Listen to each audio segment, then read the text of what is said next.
Établi en 1966, Narconon est un réseau international de centres de réhabilitation pour toxicomanes. Ce n'est pas le seul avantage dont les scientologues bénéficient. Narconon, qui traite les toxicomanes avec les méthodes de Hubbard, a le statut d'organisme de charité. Les dons deviennent donc en partie déductibles d'impôts.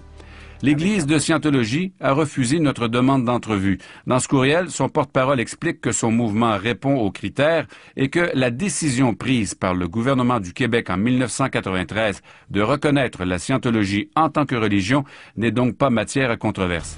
Par invitation spéciale de parlementaires, Narconon donne ses conseils au gouvernement sur leurs problèmes liés aux drogues.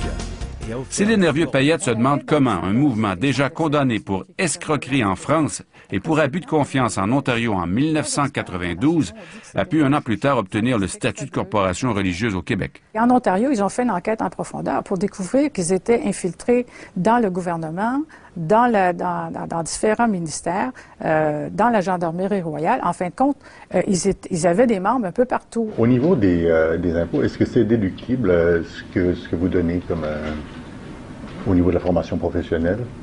Bien sûr. OK. Sylvain McDuff dit devant notre caméra cachée à ses éventuels clients qu'ils pourront déduire ces honoraires de leurs impôts.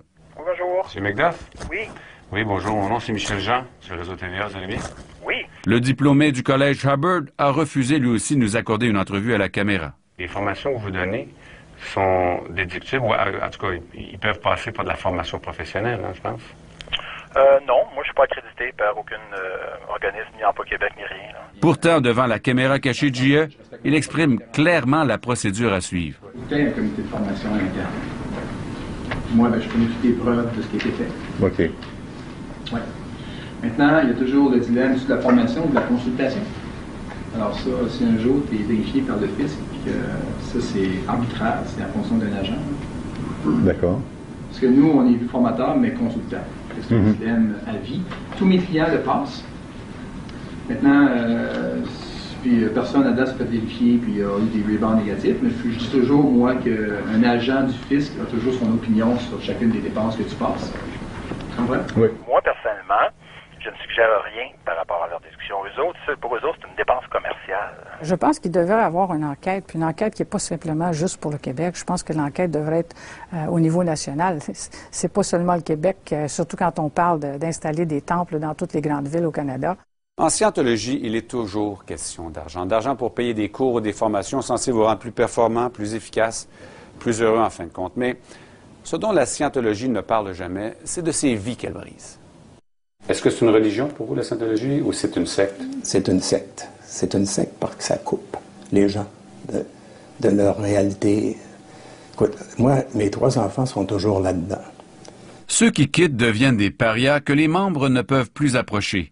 M. Dubreuil n'a à peu près plus revu ses enfants depuis 20 ans d'ailleurs. C'est difficile de voir ces enfants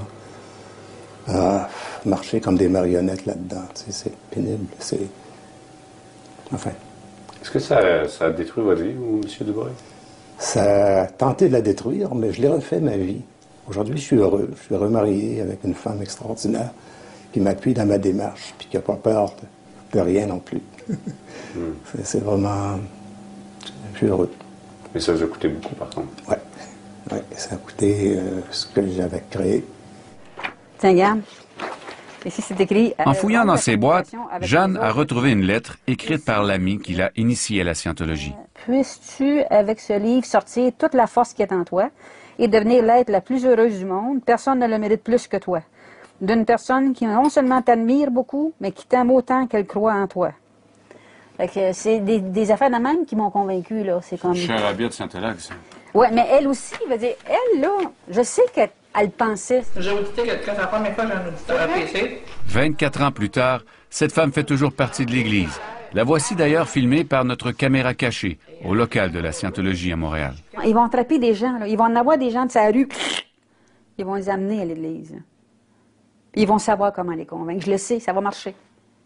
Et ça me donne mal au cœur.